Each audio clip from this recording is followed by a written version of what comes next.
kembali lagi di YouTube channel GKI Residen Sudirman. Hari ini kita ada di tema pendalaman ajaran. Kita mau ngebahas tentang lingkungan hidup nih. Bersama siapa? Kita sama-sama dengan Kak Naning. Ya, selamat bertemu kembali ini dengan penatua kita bersama saya. Shalom Bapak Ibu, saudara-saudari yang dikasihi Tuhan. Kita berjumpa kembali. Kali ini saya mau mengatakan salam alam lestari. Sebelum kita mau mulai pendalaman ajaran ini lebih lanjut ya Kak ya, kita mau doa dulu. Yuk, mari kita berdoa. Tuhan Allah Bapa kami, Tuhan, pada hari ini kami akan mempelajari tentang gereja yang akan peduli tentang alam ya Tuhan. Engkau mau sertai kami ya Tuhan yang akan menyampaikan, sertai kami juga yang akan mendengarkan ya Tuhan. Kiranya boleh membawa perubahan di dalam kehidupan kami. Di dalam nama Yesus kami sudah berdoa dan mengucap syukur. Amin. Nah, Kak, sekarang itu kan lagi musim tuh, global warming, kerusakan alam, krisis global. Nah itu tuh semakin hari itu semakin nyata itu ya Kak ya, di dalam kehidupannya kita. Seringkali kita mikir kok ini sudah kayaknya kemaraunya sudah waktunya selesai, tapi ternyata kok jadi berpanjang begitu ya. Seringkali juga ngerasa ada pencemaran, ada banyak hal yang misal hewan-hewan juga itu karena kerusakan itu jadinya lebih spesiesnya lebih punah gitu ya Kak ya. Makin langka ya. Iya. Nah, kita ngebahas tentang lingkungan ini Kak. Untuk setiap tanggal 5 Juni itu ya, PBB itu kan ngebahas tentang program UNEP gitu ya Kak. Ada program UNEP, dia itu mencanangkan tentang Hari Lingkungan Hidup Sedunia. Nah, PBB itu kan ngajak kita untuk bergerak bersama dan menjaga, merawat lingkungan hidup kita bersama-sama gitu ya. Sebenarnya alam dan lingkungan hidup kita ini seberapa parah sih Kak kerusakannya? Kalau yang sejauh Kakak ngerti nih. Ya. Wah, kalau cerita itu bisa panjang sekali gitu ya. Tapi saya kira teman-teman semua, Bapak Ibu, saudara-saudari di rumah juga sudah aware ya, sudah menyadari, merasakan betapa alam lingkungan hidup sekitar kita itu makin lama makin rusak. Tapi ada beberapa data ya, dari banyak data saya sebutkan beberapa saja ya, bahwa kerusakan alam atau lingkungan hidup ini yang biasa disebut juga dengan krisis ekologi itu sebenarnya serius. Kita melihat misalnya pertama perubahan iklim dan emisi karbon gitu ya. Tahun kemarin, tahun 2024 itu tahun terpanas itu ya, panas betul, banget ya. gitu ya, dalam suhu global rata-rata itu sangat tinggi ya. Jadi dikatakan kalau dalam istilahnya suhu global rata-rata melebihi 1,5 derajat Celcius di atas tingkat praindustri untuk pertama kalinya. Itu bukan hanya di Indonesia, ini secara global ya. Dan fenomena ini dipicu oleh emisi gas rumah kaca dan pengaruh badai El Nino. Jadi kalau kita bicara rumah kaca itu kan akibat dari polusi ya, akibat dari ulah manusia juga yang menimbulkan gas rumah kaca ini begitu. Dan konsentrasi karbon dioksida di atmosfer itu ya meningkat gitu ya, sebesar 3,6 ppm mencapai 427 ppm, kenaikan tahunan tercepat yang pernah tercatat. Ini berarti apa? Karbon dioksidanya makin banyak gitu ya. Nah, ini ditingkatkan meningkatnya kenaikan ini karena kebakaran hutan ya, kekeringan sehingga mengurangi kemampuan hutan menyerap karbon. Bayangkanlah kalau di dunia ini karbon dioksida ini tidak diserap, ya akhirnya larinya ke atmosfer gitu ya. Nah, itu yang membuat bolong atmosfernya gitu ya. Yang kedua, deforestasi global itu bahasa gampangnya penggundulan hutan.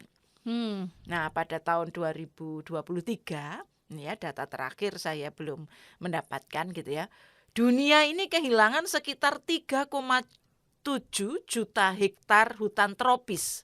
Itu setara dengan 10 lapangan sepak bola setiap menit. Setiap menit loh.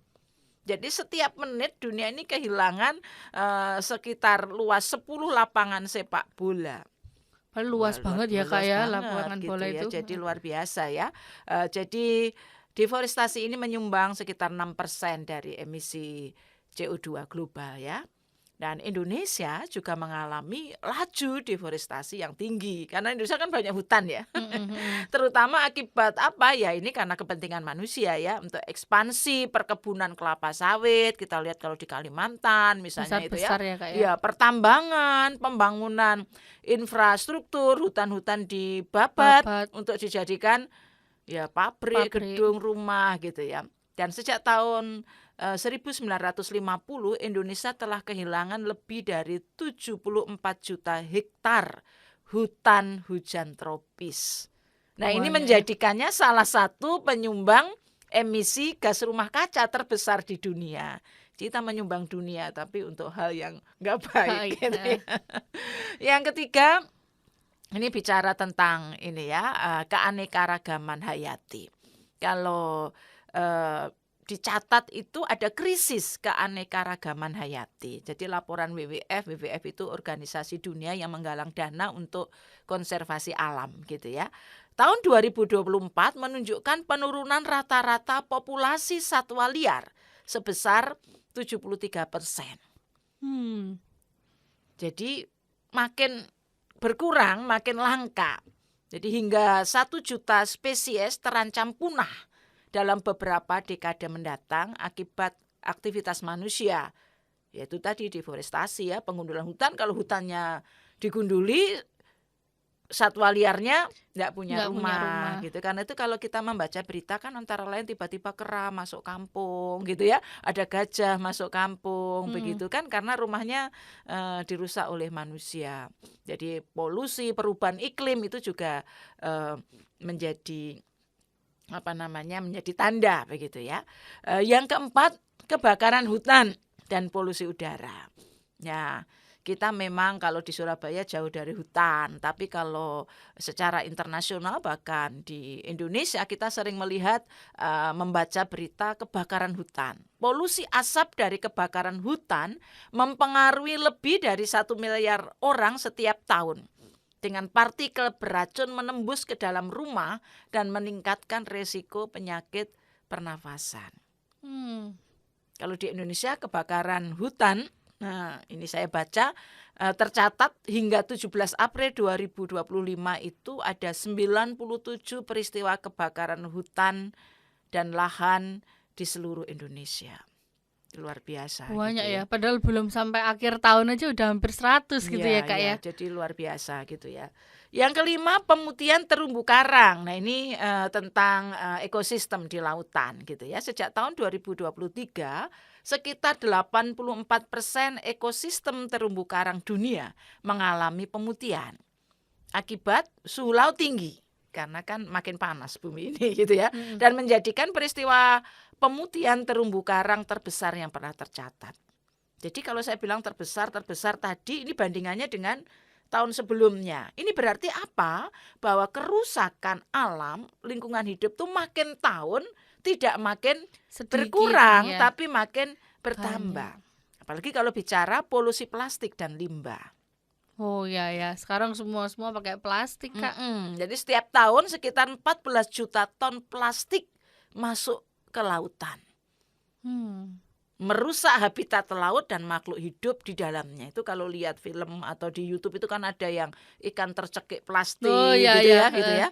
Nah, ini kalau tidak ada tindakan, jumlah ini bisa meningkat menjadi 29 juta per tahun pada tahun 2040. Hanya sekitar 9% loh dari semua plastik yang pernah diproduksi itu telah didaur ulang. Sementara sisanya mencemari lingkungan gitu ya. Mungkin kita mengatakan saya tidak pernah buang plastik ke laut, rumah saya dari laut, jauh dari laut gitu kan. Tapi kita buang ke sampah itu nanti bisa larinya ke laut gitu ya. Yang ketujuh tentang krisis air global. Jadi kerusakan lingkungan hidup ini bukan hanya di udara gitu ya, tetapi juga air. Sekitar 1,1 miliar orang di dunia itu tidak memiliki akses ke air bersih.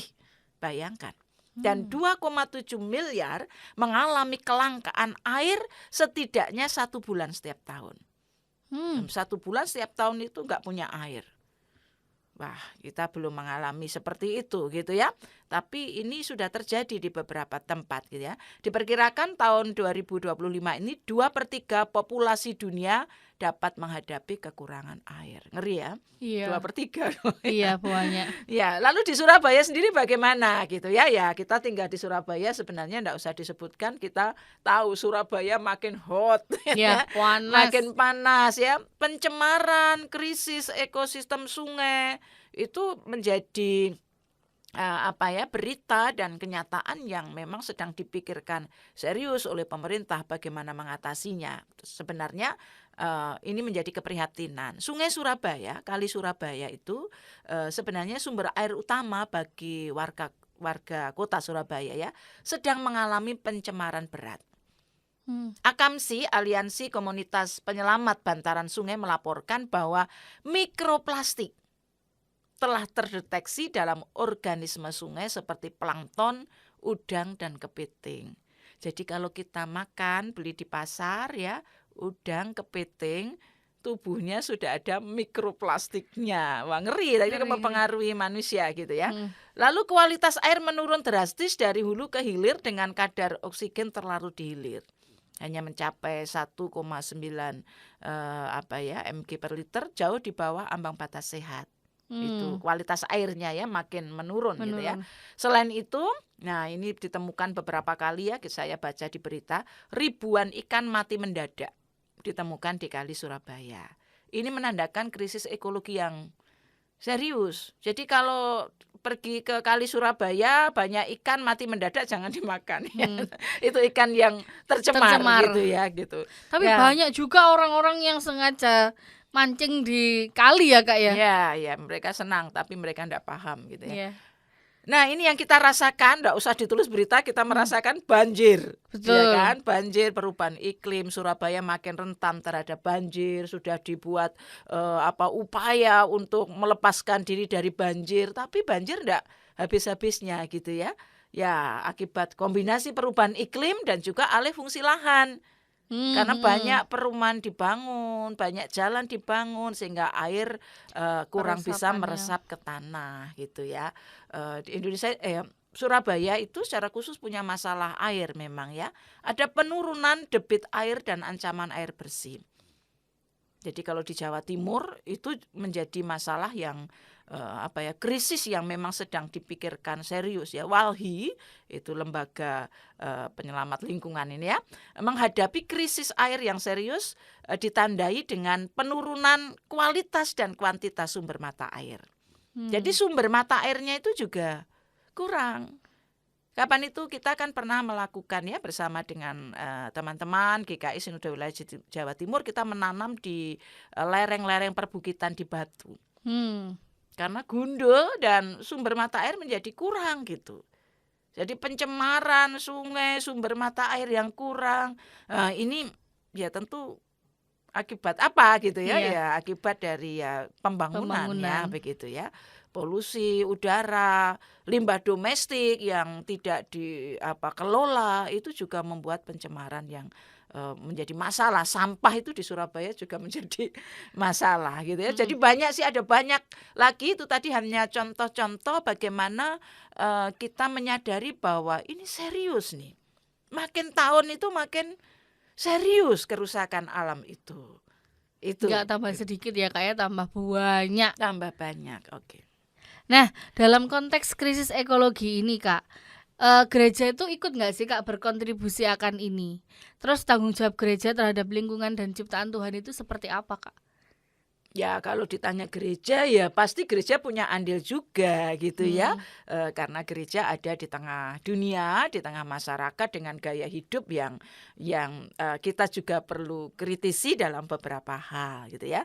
Jadi pemahaman dan cara pandang orang, termasuk orang Kristen, terhadap lingkungan hidup itu sebenarnya mempengaruhi sikap mereka dalam memperlakukan alam. Jadi kalau orang tidak paham alam itu siapa, dia bisa semau gue Termasuk orang Kristen juga begitu, gereja juga begitu, ya alam rusak gitu. Nah, saya mau contohkan ya. Sempat ada penafsiran yang tidak tepat ya dalam tentu tidak semua, tetapi dalam eh, sejumlah penafsir ada penafsiran yang tidak tepat tentang Kejadian 1 ayat 28. Jadi Kejadian 1 ayat 28 itu kalimatnya antara lain berbunyi, penuhilah bumi dan taklukkanlah itu. Berkuasalah atas ikan-ikan di laut dan burung-burung di udara dan atas segala binatang yang merayap di bumi.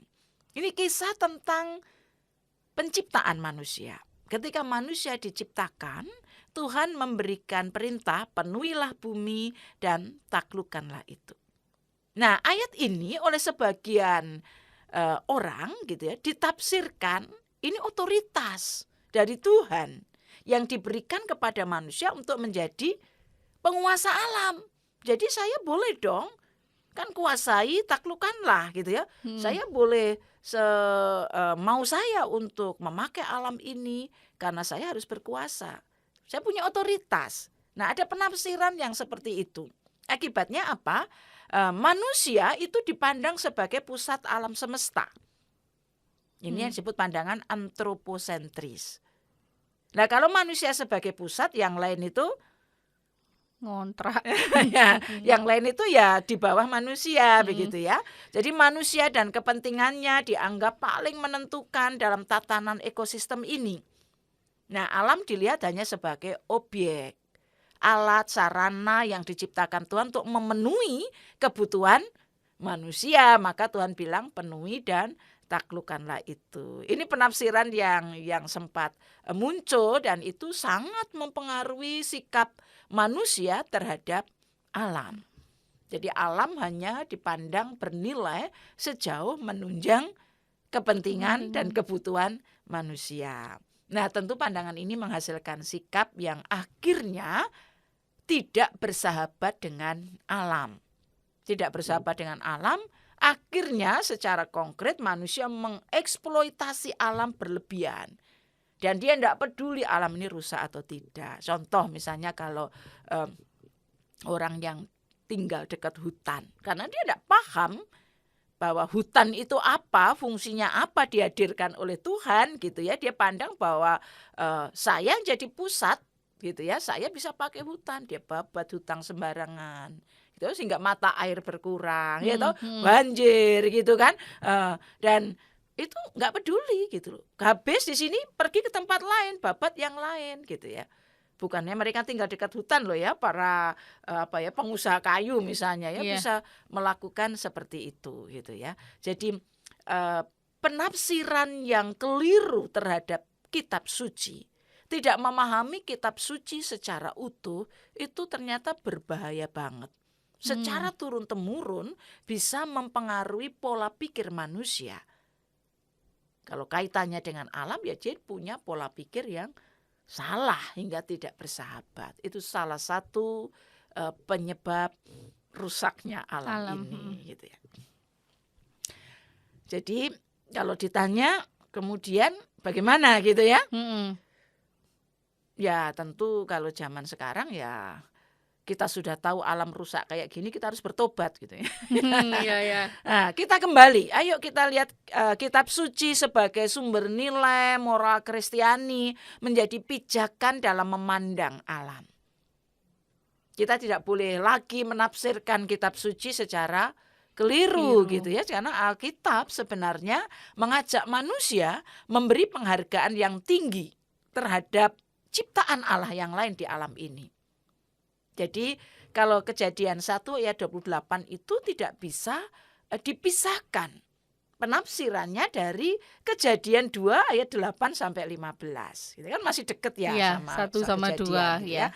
Di situ dalam Kejadian 2 ayat 8 sampai 15 manusia itu dipanggil menjadi penata layan alam.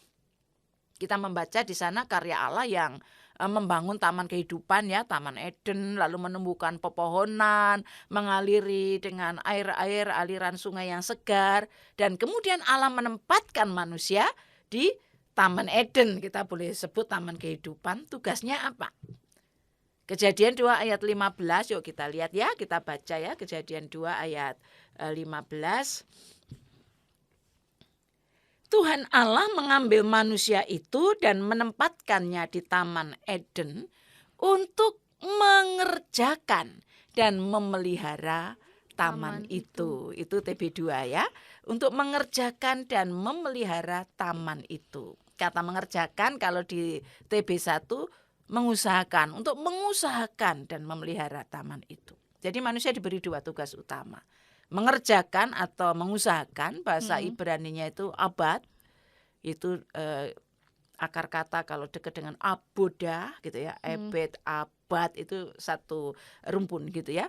Sebenarnya artinya bekerja, membudidayakan, mengembangkan.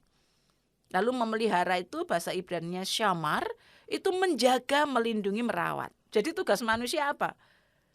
Mengerjakan, membudidayakan, mengembangkan, menjaga, melindungi, merawat alam ini gitu. Ayat ini memanggil kita untuk aktif menjadi pengelola, penata layan alam.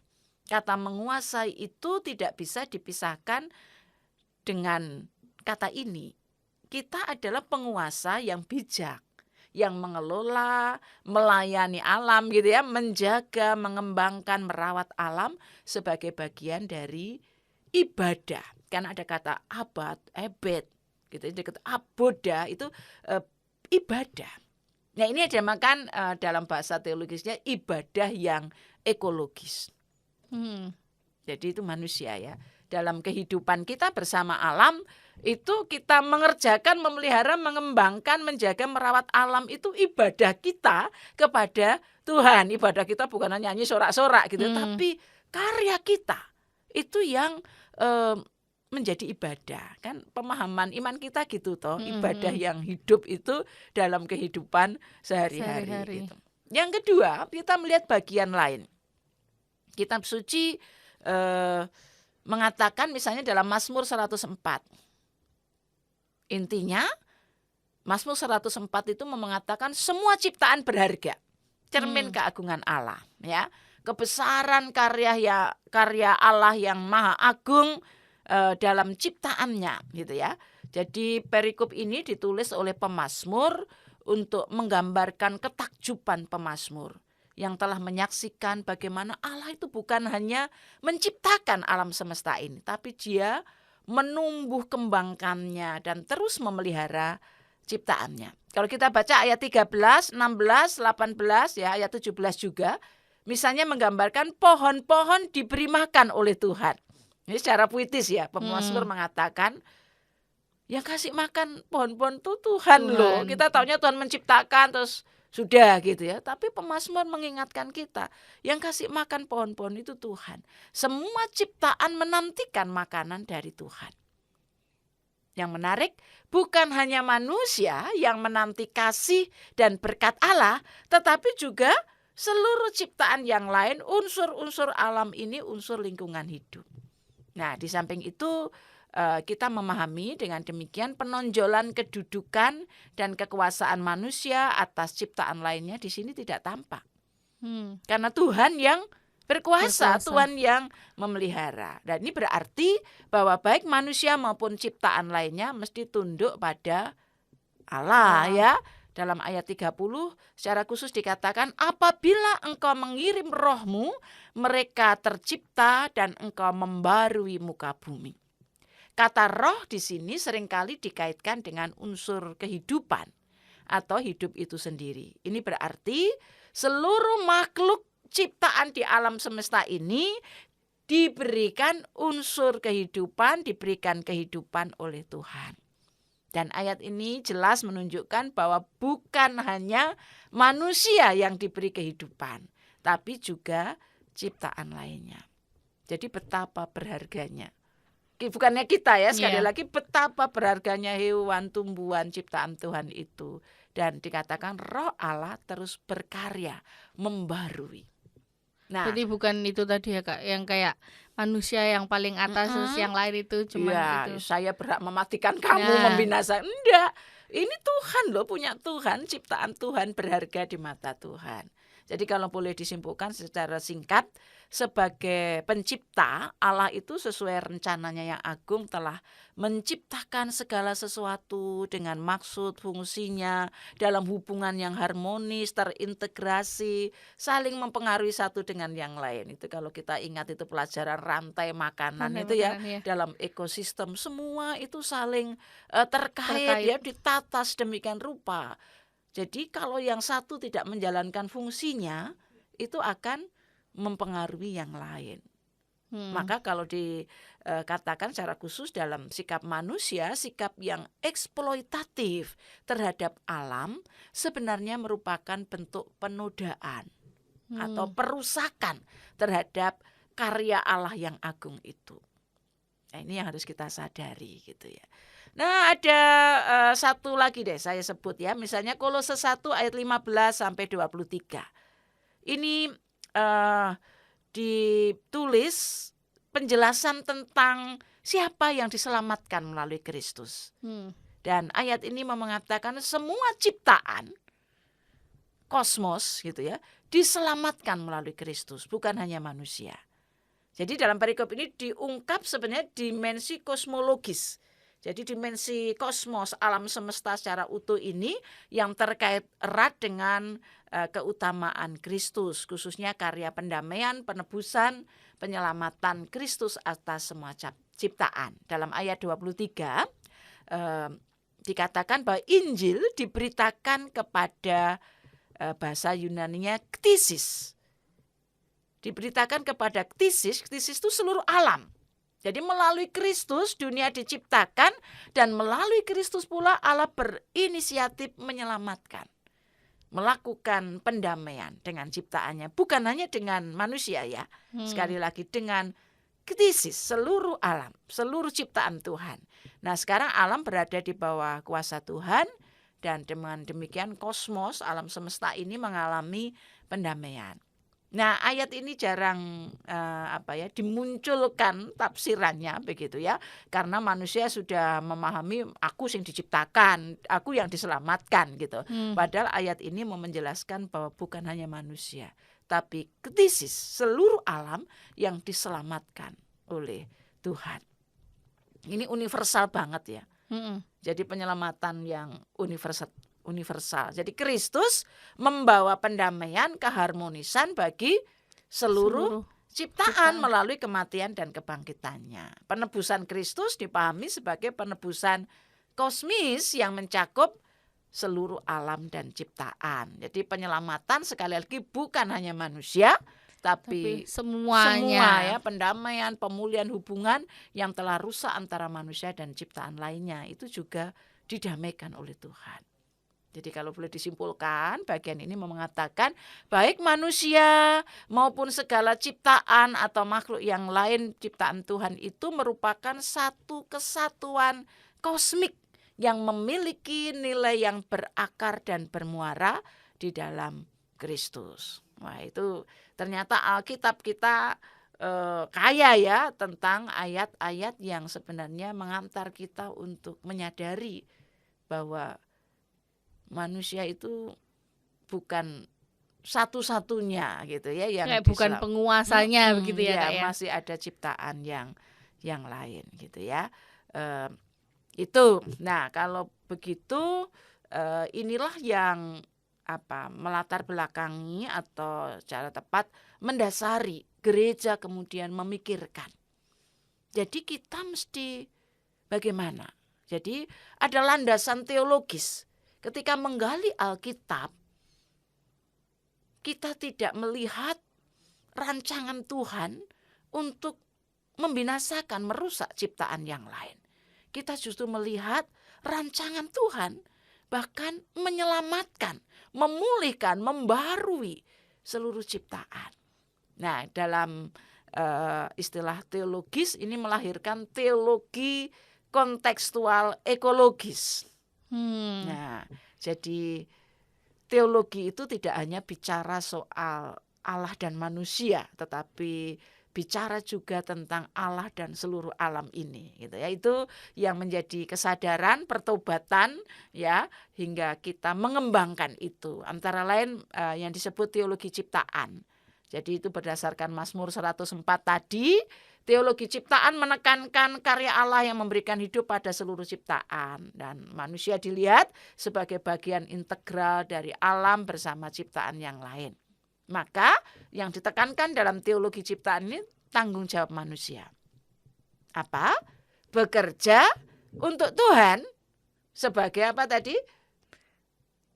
Pemelihara, pengelola, penata layan, gitu ya, perawat, ya, penjaga alam ciptaan ini, bukan mendominasi atau mengeksploitasi. Jadi kalau kita melihat ini, yang suka mengeksploitasi alam harus bertobat. Dan ini dirumuskan secara internasional. Jadi sudah lama sih, tahun 92 itu Dewan Gereja Dunia merumuskan itu dalam KTT Bumi di Rio de Janeiro ya. Jadi PBB bersama dengan gereja sedunia ya, dalam Dewan Gereja Dunia itu. KTT Bumi di Rio de Janeiro tahun 92 itu sangat terkenal, itu menjadi momen di mana gereja bersepakat gitu ya, berkomitmen kita ini penjaga, pemelihara, pengelola alam. Yang kedua adalah memunculkan teologi solidaritas dengan alam. Kalau kita bicara solidaritas biasanya kan dengan sesama manusia. Kalau penatua kita sedang lapar, saya punya makanan, saya perlu membangun solidaritas, saya solider, saya kasih makan. Tapi firman Tuhan, kitab suci juga ternyata mengantar kita untuk memiliki solidaritas dengan alam. Karena kita menyadari seluruh ciptaan berharga ya di mata Tuhan ya, membawa kita untuk menghargai, membangun solidaritas dengan ciptaan yang lain. Kita memperlakukan lingkungan hidup sebagai sesama. Jadi kasihlah sesamamu itu bukan hanya sesama manusia tetapi juga sesama ciptaan. Kalau mengasihi berarti ya menjaga, memelihara, mempedulikan gitu ya.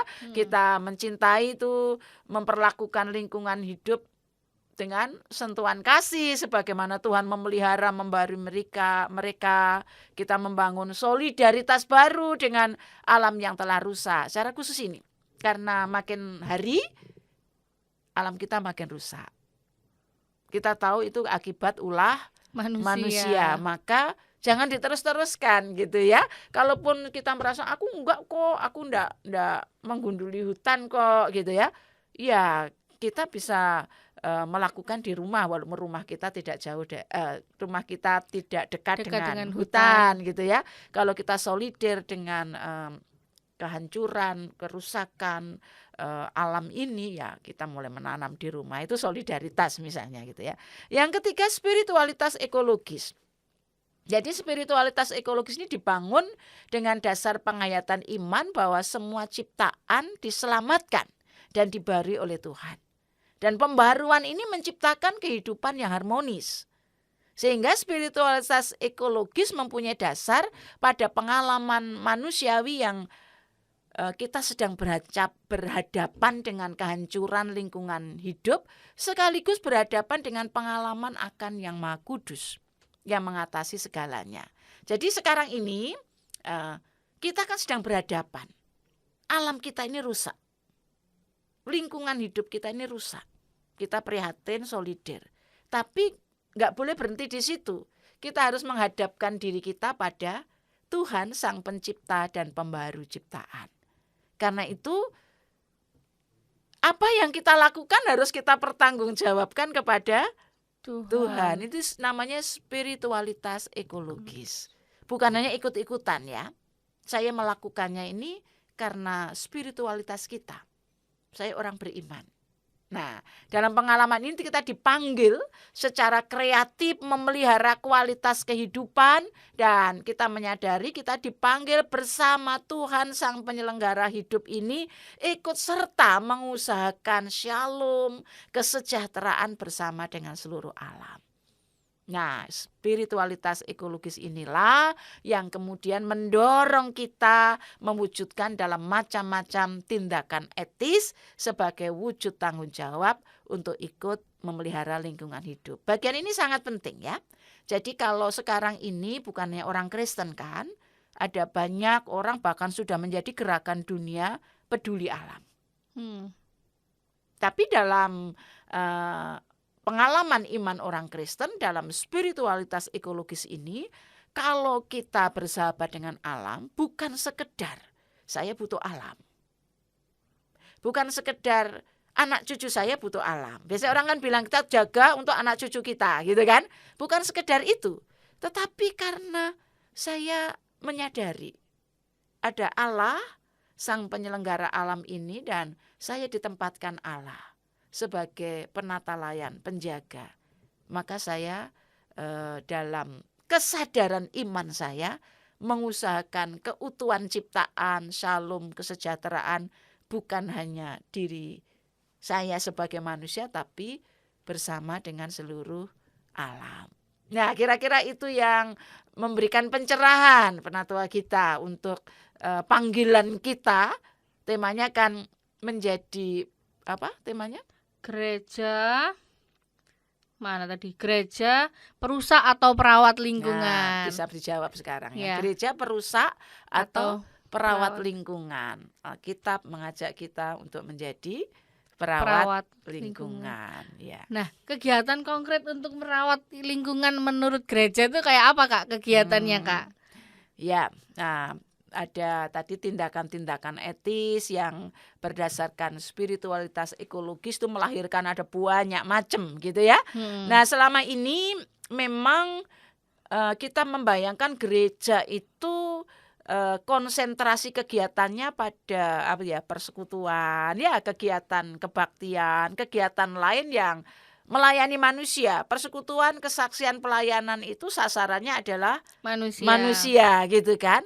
Nah, tetapi dengan landasan teologis tadi, apalagi kalau kita mengingat spiritualitas ekologis ini, sudah saatnya gereja menyadari memiliki tugas panggilan menjaga keutuhan ciptaan dan kelestarian lingkungan hidup. Misalnya, ada banyak hal sih, tapi ini contoh saja ya, dengan membuat program pembinaan tentang kesadaran ekologis. Kita ini diciptakan untuk menjadi pejaga perawat alam. Kita mesti memelihara, yuk melestarikan alam. Bisa melalui materi-materi PA seperti sekarang ya, itu sebenarnya bagian dari pembinaan gitu ya, atau tema-tema kebaktian, program yang disusun.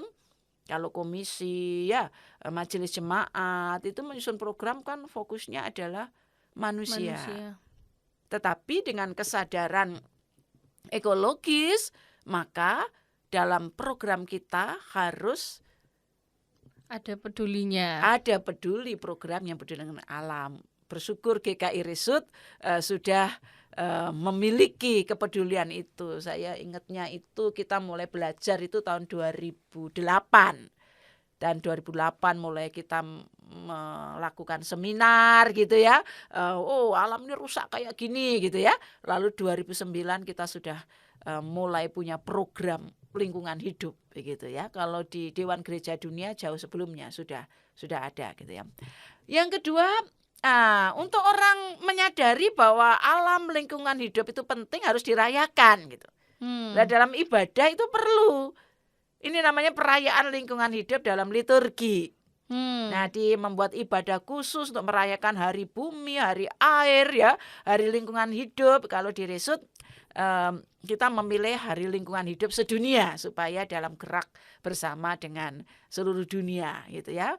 Hari lingkungan hidup sedunia yang dirayakan sejak 5 Juni. Jadi seingat saya mulai tahun 2009 kita sudah mulai merayakan hari lingkungan hidup. Mungkin ketika kebaktian hari lingkungan hidup ya kita bicara alam gitu.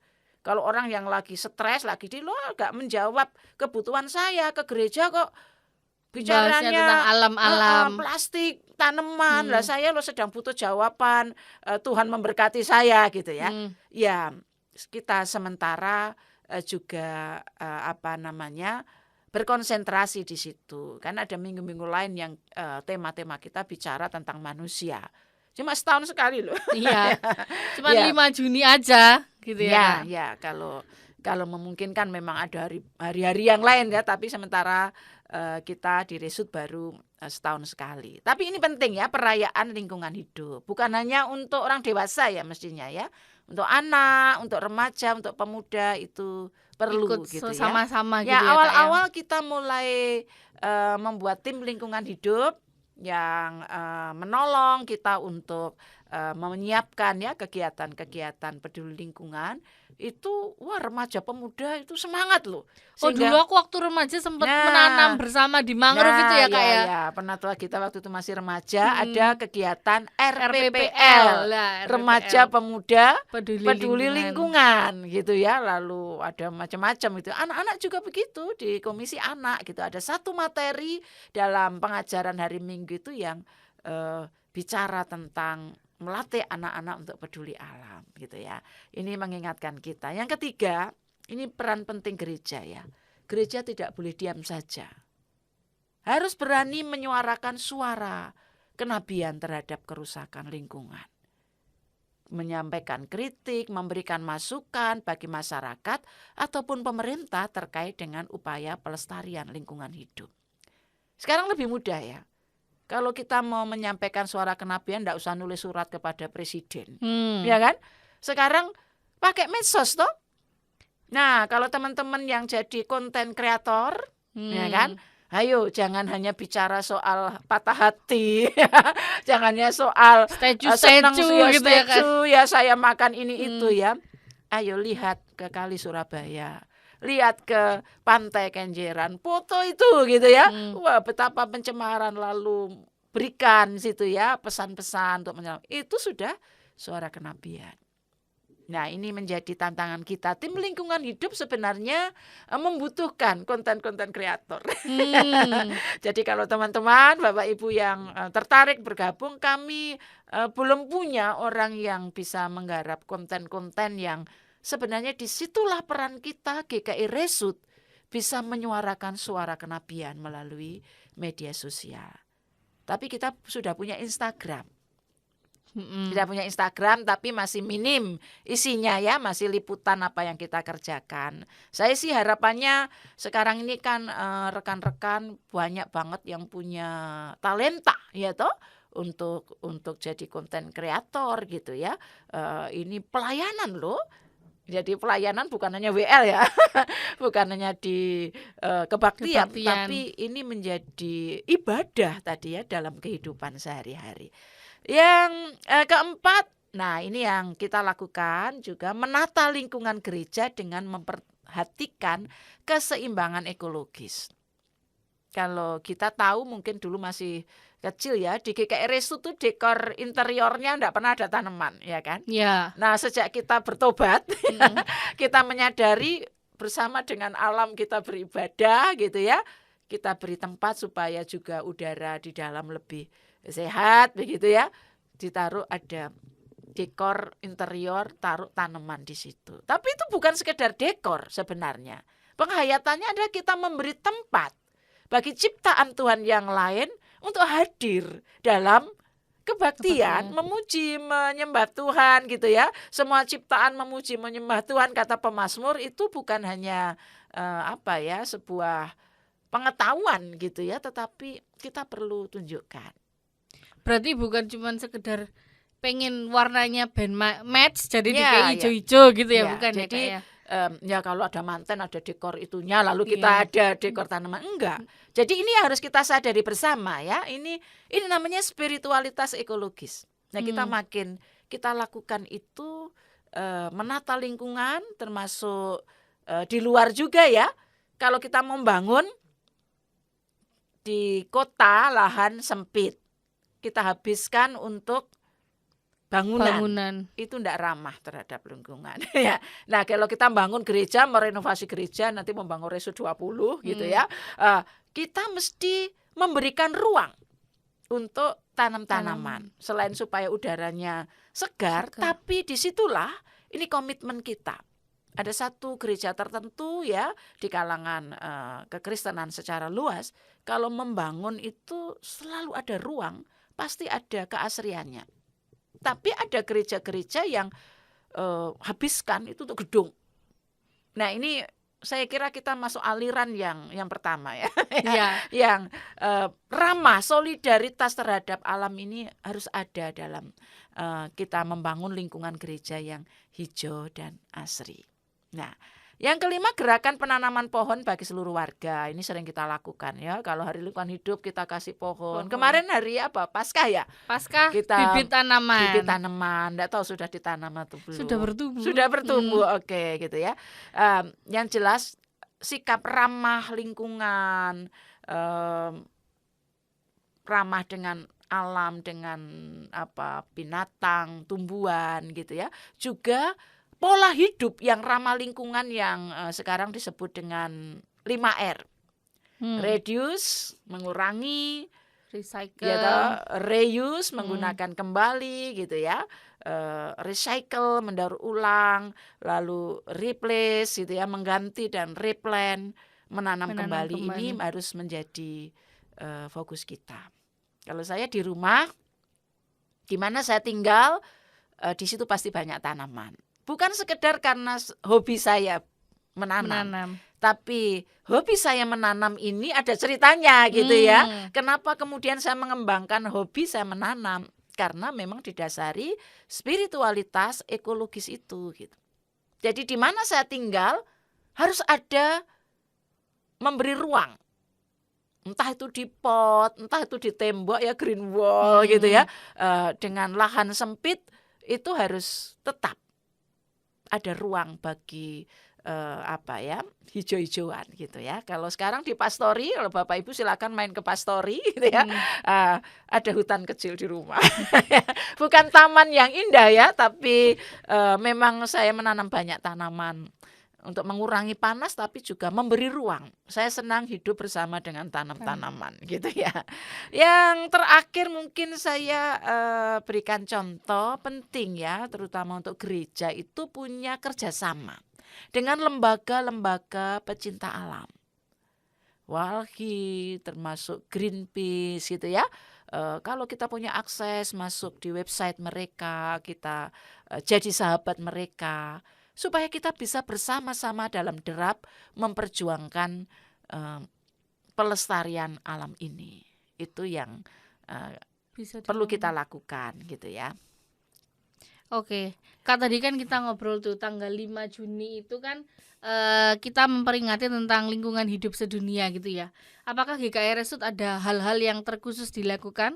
Iya, kita kan sudah dilakukan 1 Juni. Ini kan tayangnya 6 Juni ya. Hari 1 Juni kemarin kita memperingati Hari Lingkungan Hidup. Hari Lingkungan Hidup itu setiap 5 Juni, cuman kalau di Resut dirayakan di minggu pertama. Jadi yang dekat dengan 5 Juni. Ya. Memang belum sih, tapi kita rayakan di 1 Juni, mendahului gitu ya.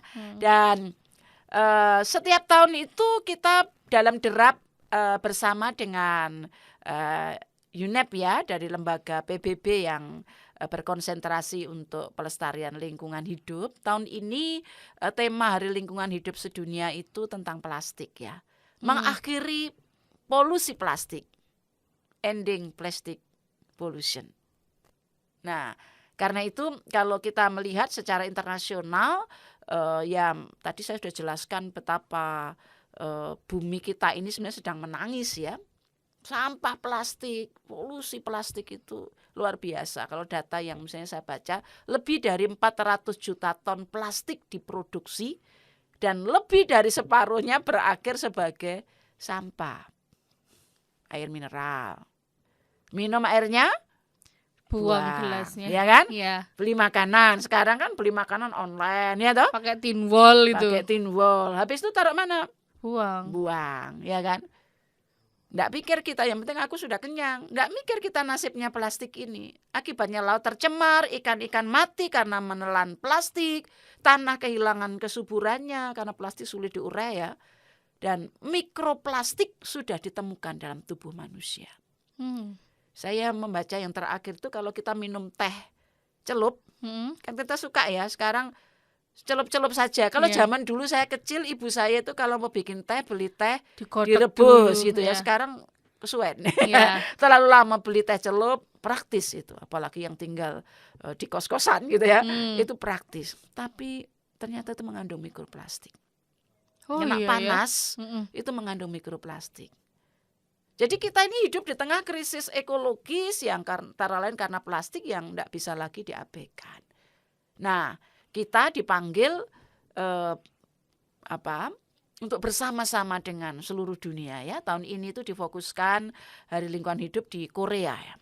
Nah, di Korea itu di Seoul gitu ya, di Pulau Jeju. Kenapa? Karena mereka punya komitmen. Tahun 2040 bebas sampah plastik. Wow. Mereka mencanangkan gitu. Jadi Korea itu mencanangkan tahun 2040 bebas polusi plastik. Bebas sampah plastik. Sehingga peringatan tahun ini ditempatkan di sana. Nah, sebagai umat Tuhan tentu kita harus terlibat ya. Kemarin dalam kebaktian 1 Juni kita sudah diingatkan ya, dalam kebaktian Hari Lingkungan Hidup kita juga melakukan edukasi sebenarnya akhiri polusi plastik, tapi juga memberi contoh. Mari silakan, ini mumpung masih bulan Juni, bulan lingkungan hidup gitu ya, di medsos rekan-rekan semua gitu ya, tulislah tentang bagaimana contoh kita mau bebas dari plastik. Jadi contoh misalnya saya memilah sampah plastik, di gereja kita disediakan keranjang Botol itu keranjang ya Kak ya. botol gitu ya, tapi ya maaf ya, memprihatinkan kadang-kadang yang lain juga dibuang di situ. Ini tanda bahwa ada orang yang belum paham gitu ya. Ada tempat sampah yang ditulis mari pilah, tapi ya akhirnya jadi satu lagi. Mesti bertobat ya kita ya, nggak boleh begitu lagi gitu ya.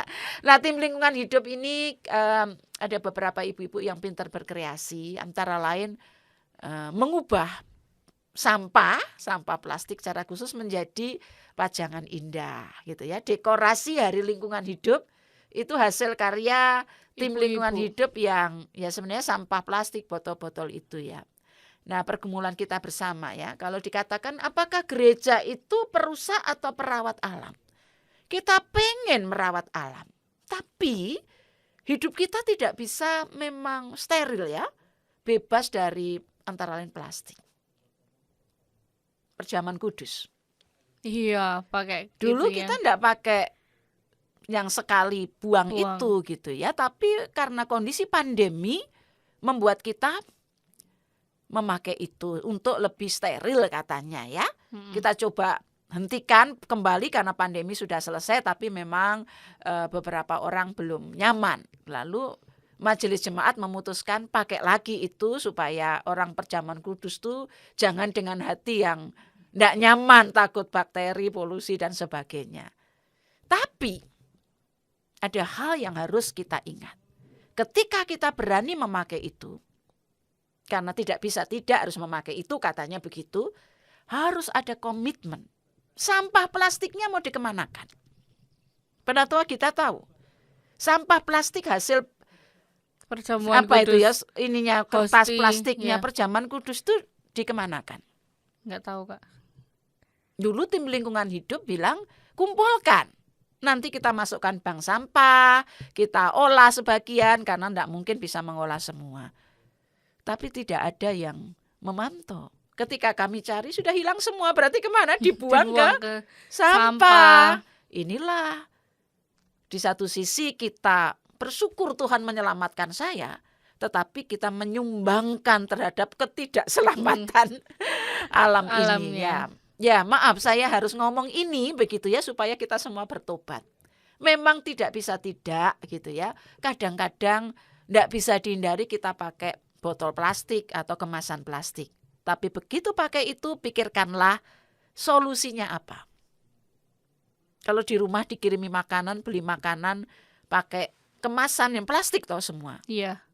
Penatua kita berikan kemana ininya, bekasnya itu. Ada yang kalau ibuku sih ada yang jadi tempat tanaman juga sih Kak kadang-kadang. Bisa jadi tempat tanaman, bisa digunakan ulang menjadi tempat yang lain, dihias, tempat bumbu, ya. gitu-gitu. Atau kalau enggak punya waktu, kumpulkanlah, jangan dibuang ke tempat sampah. Kumpulkan bersama dengan botol-botol plastik, bekas minyak dan lain begitu ya. Apalagi bekas minyak sekarang yang semua berkemasan plastik, masukkanlah ke bank sampah. Bank sampah itu di mana sih, Kak? Di RT RW biasanya ada bank sampah. Kalau tidak tahu gitu ya, di Surabaya ini Bapak Ibu boleh menjadi anggota bank sampah sentral. Kalau di Hmm. RT RW-nya enggak ada ya, pergi ke Menur. Jalan Menur di Dinas Lingkungan Hidup itu. Oh, di situ Di ya. Dinas Lingkungan Hidup bisa. Saya anggota di situ juga. Hmm. Jadi kadang-kadang dikirimi makanan gitu enggak bisa gitu ya. Jadi dikumpulkan. Yang masih bisa dipakai ulang. Kalau kita tidak ini jangan buang ke tempat sampah. Karena larinya nanti jadi polusi gitu ya. Nah, kan kita kan bukan cuma ngobrol tentang kerusakan lingkungan hidup akibat plastik ya, Kak ya. Kira-kira apa sih tantangan bagi umat untuk memperingati lingkungan hidup ini? Ya, kalau tadi kita sudah membicarakan tentang spiritualitas ekologi, sudah menyadari betapa kita penjaga, perawat gitu ya, alam ini, mesti ada satu tantangan karya. Selesai atau usai kita mengikuti diskusi pemahaman ajaran ini, pendalaman ajaran ini, pikirkan masing-masing. Apa satu langkah yang bisa Bapak Ibu saudara-saudara teman-teman lakukan dalam minggu ini untuk mengurangi polusi plastik? Apa? Kalau penatua kita kasih contoh. Nggak dikit-dikit ke supermarket beli minum yang dingin-dingin gitu, Kak. Nah, bawalah Botol. tumbler ya, gitu Ya. ya. Saya dulu pakai botol plastik ya, tapi karena saya kalau sering perkunjungan itu parkir di rumah sakit di panas. Nah, itu bahaya juga kan. Nanti mikroplastiknya saya telan. Iya. Maka saya pakai yang bukan plastik. Jadi kalau ditaruh di kendaraan kena panas dia masih aman. Jadi gini, kalau Bapak Ibu pakai tumbler ini ya, di Resut sudah ada komitmen itu ya. Tidak pakai, sebenarnya enggak pakai lagi ini ya, botol ini ya, air botol atau gelas air mineral. Tapi ini ada gelas Bapak Ibu. Nah, penatua kita kasih contoh ini ya. Kalau di gereja ada gelas, ada airnya juga gitu ya. Bisa diambil. Dulu kita selalu beli banyak sekali ya untuk konsumsi acara-acara. Tiap acara gitu ya dulu. Sekarang udah enggak. Tapi ada keluhan gini. Lah kan repot, banyak orang masa banyak gelas nyuci gitu. Maka setiap kali acara sudah sering ya kita berikan hadiah tumbler. Bawalah itu gitu ya. Apalagi kira-kira penatua kita yang gampang sehari-hari. Apa ya, Kak ya? Makanan bawa dari rumah, nggak usah beli. Makanan bawa rumah pakai alat dari rumah. Ya, oke. Yang sekarang di Indonesia juga dikembangkan di beberapa minimarket, supermarket itu, kecuali di pasar ya. Kalau di pasar tradisional belum gitu. Bahwa kantong belanja. Jadi saya punya gini, misalnya ini kan bisa dimasukkan tas. Jadi kalau di tas itu ada kantong-kantong kecil gini, sewaktu-waktu pergi ke toko. Sekarang ada misalnya toko tertentu ya, minimarket swalayan tertentu yang kami tidak menyediakan. Kalau mau kantong beli. Alah, beli cuma 1.000 2.000 saya beli aja, tapi plastik lagi. Ya. Kalau hanya memikirkannya, wah ini pelit, ini tokonya enggak kasih, ya 1.000 2.000 apa artinya? Lalu plastiknya dibuang. Jangan ya, itu sebenarnya kebijakan pemerintah yang harus kita dukung. Bukan soal uangnya, saya punya uang segitu, tapi ketika kita tetap menggunakan kantong plastik itu berarti kita menjadi orang Kristen yang merusak alam. Kita lupa tanggung jawab kita. Tugas panggilan yang Tuhan berikan menjadi penjaga, perawat, penyelamat alam. Gitu ya, banyak contoh lain gitu ya. Silakan nanti dipikirkan. Nah, sebelum kita mengakhiri perbincangan kita hari ini, Kak, apa ada pesan-pesan nih untuk penonton-penonton YouTube kita? Ya, wah pesan saya banyak. Karena saya aktivis peduli lingkungan, saya senang mendampingi tim lingkungan hidup, tentu pesannya banyak. Tapi intinya begini, kita tidak bisa lagi diam. Gereja itu bukan hanya penjaga jiwa, tapi juga penjaga ciptaan Tuhan. Jangan sampai gereja menjadi penyebab kerusakan alam, tapi gereja harus menjadi jawaban, memberikan solusi atas kerusakan alam, menjadi penyelamat alam. Jadi merawat alam ini, merawat lingkungan hidup itu bukan pilihan, mau atau tidak mau. tapi itu panggilan iman. Kalau panggilan iman berarti harus ya, yang dikerjakan dengan sukacita. Gereja punya peran profetik ya, peran kenabian, punya peran yang contoh praktis dalam menjaga ciptaan. Setiap orang percaya dipanggil untuk menjadi penata layan lingkungan. Jadi kalau di GKI Resut kita sudah upayakan di sekitar kita bagaimana walaupun memang belum maksimal gitu ya, bagaimana kita menjadi gereja yang menjaga alam, perawat alam, bukan perusak alam. Gereja itu bukan hanya gedungnya, bukannya di lingkungan gedung GKI Resut, tapi gereja itu kita, saya, penatua kita, dan Bapak Ibu saudara-saudara yang di rumah. Kita harus menjadi gereja yang merawat alam. Boleh saya akhiri dengan sebuah puisi? Boleh Kak, Oke, boleh. ya. Gereja dan suara alam. Di antara daun yang gugur dan langit yang muram. Bumi berseru dalam nafas yang dalam. Sungai tercemar. Hutan terkapar. Siapa yang peduli? Siapa yang sadar? Gereja berdiri bukan sekedar bangunan, tapi rumah doa, tempat panggilan. Bukan hanya tentang surga di kejauhan, tapi bumi yang kini minta pertolongan. Suara lonceng tak hanya memanggil sembah, tapi juga mengetuk nurani manusia, agar setiap umat membuka mata, melihat luka di tubuh semesta. Gereja adalah taman kasih Tuhan, tempat tumbuh iman dan kepedulian. Ia bersaksi lewat aksi, menanam pohon bukan ambisi. Di altar tak hanya roti dan anggur, tapi janji untuk menjaga akar dan hutan yang subur. Liturgi tak hanya syair dan doa, tapi langkah konkret cinta semesta. Maka gereja bangkitlah dan berjalan, menjadi suara bagi makhluk yang terpinggirkan. Sebab iman sejati tak hanya berkata, tapi bertindak demi bumi yang terluka. Amin. Sebelum kita akhiri pendalaman ajaran kita hari ini, boleh ditutup dengan doa ya Kak. Baik, mari kita berdoa. Bapa Surgawi, kami bersyukur karena Engkau menempatkan kami di tengah alam semesta, menjadi penjaga, perawat, penyelamat alam ini.